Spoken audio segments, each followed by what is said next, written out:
Oi, eu sou o Paulo e essa é a nossa aula número um, explicando como é que funcionam os computadores e também entendam consoles e telefones quando me falar computadores. Bem, começando a gente tem os componentes principais do computador. Então aqui a gente tem o HD, o SSD, CD, no caso de consoles, coisas assim, que vão manter os dados, grande quantidade de dados, até sem energia. Mas eles são mais lentos do que, por isso a gente vai usar a RAM então para carregar os dados enquanto o computador estiver ligado. É a chamada de memória de acesso aleatório. Porque tu pode acessar aleatoriamente, né? Ou tanto faz qual parte da memória tu está acessando, vai levar ao mesmo tempo, que vai ser rápido, mais rápido do que se estivesse no HD. Então, a gente tem a CPU, que é a unidade central de processamento, como se fosse o cérebro do computador.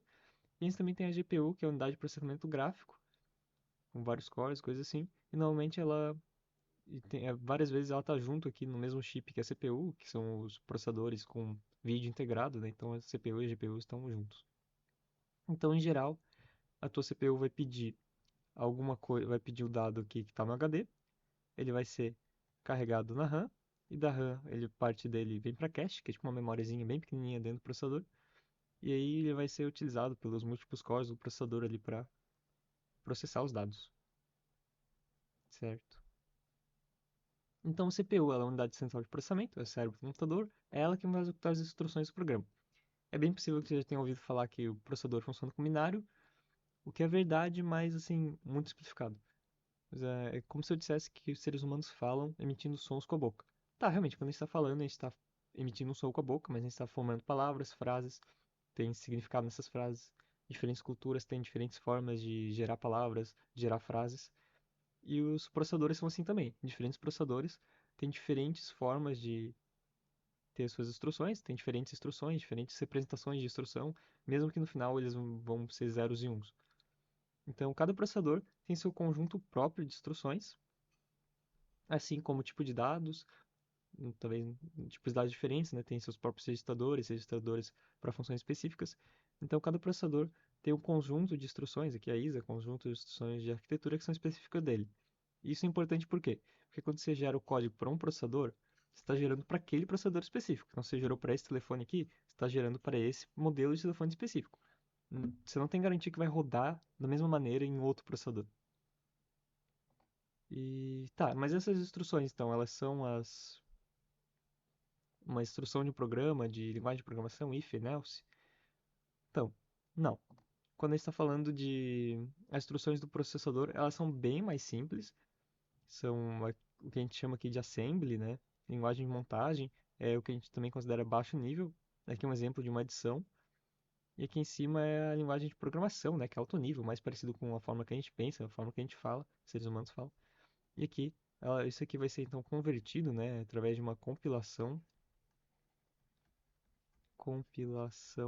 para essa linguagem de baixo nível, e que no caso vai virar o código binário, né? O código de máquina, zeros e uns que vai rodar no processador. E aqui o assembly é o específico para cada processador, tem seu assembly específico, né? Como eu falei, um conjunto de instruções específico. E essas instruções, normalmente da linguagem de programação, vão ser quebradas em várias instruções menores. Então, tem um for vai ser quebrado em 3, 4 instruções para representar. Bem, linguagens compiladas e linguagens interpretadas, certo? Qual a diferença entre essas duas? A diferença é que as linguagens compiladas, tu vai ter, por exemplo, uma linguagem de programação C, tu vai ter teu código C, tu vai passar ele para tu vai passar o teu código C para pro compilador de C, para o programa, que é o GCC, compilador de C, da linguagem C. Ele vai gerar, então, vai pensar ali sobre, vai ler o teu código, vai pensar sobre e vai gerar, então, um executável, um código binário, um código objeto também, tu vai poder rodar no teu processador que tu especificou aqui, né? Então imagina aqui que tu está fazendo um jogo para um PS2, esse executável é o que tu vai colocar no CD depois. E é isso que tu vai vender, né? Isso que tu vai vender com o teu jogo, vai ser o que vai estar no CD, que é o executável, que tu vai compilar uma vez só, vai gerar o executável, vai colocar em vários CDs e vai vender. Enquanto as linguagens interpretadas, como Python, por exemplo, tem teu código Python, tu vai ter instalado o Python no teu computador, e tu fala, olha só, Python, eu quero que tu rode esse código Python aqui. E aí ele vai olhar esse código e ele vai ter que transformar na linguagem do teu processador. Então aqui tem então aqui tem um pouco melhor. que que é, né? A linguagem compilada, então, tu vai compilar somente uma vez e depois tu vai executar o teu programa que foi compilado várias vezes, mas ele não vai ter que passar pela essa compilação toda vez, vai compilar só a primeira vez. Essa compilação pode ser bem demorada, tá? Pode levar horas, sei lá, até dias, sei lá. E isso não importa, porque você vai fazer uma vez. E aqui ele vai poder usar todo esse tempo e não só demora, como recurso também, pode usar bastante memória para pensar bastante. Ó, ele vai ver que tem uma instrução ali, talvez ele possa juntar com outra instrução para deixar mais rápido. E tu tem bastante controle aqui, o compilador tem bastante controle aqui sobre como vai gerar essa instrução. E no final ele vai gerar um arquivo exclusivo pro, pro computador que foi escolhido na hora de compilar. Então tu vai gerar para esse telefone aqui, tu vai gerar exclusivo para esse telefone. Código exclusivo que só vai rodar nesse telefone. E o compilador também é comum encontrar alguns erros aqui antes de rodar o teu programa, porque se tu escreveu uma coisa errada, tu escreveu x aqui, recebe 12, e depois tu chamou x1, ele vai olhar e vai falar, ah, bem, x1 não existe ainda, né? Ah, você não quis dizer o x? Pô, isso aqui você não escreveu errado? Então isso ele vai pegar erros antes do programa rodar. Enquanto a linguagem é interpretada, tipo Python, né, que ele vai ler e vai rodar em tempo real, você tem que ter o programa do Python instalado no teu computador, ou no computador que tu quer executar.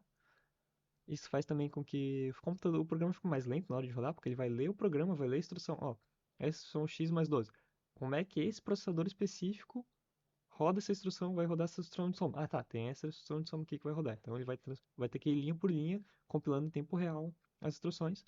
Mas isso vale a pena porque no final é muito fácil de identificar erros enquanto o programa está rodando. Eu não sei se dá pra ver o texto, tomara que dê.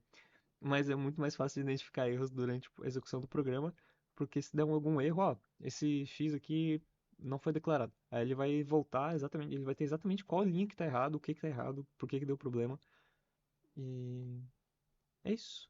Espero que vocês tenham aprendido a diferença entre linguagens compiladas e interpretadas e tem mais coisa no futuro aí, nas próximas aulas.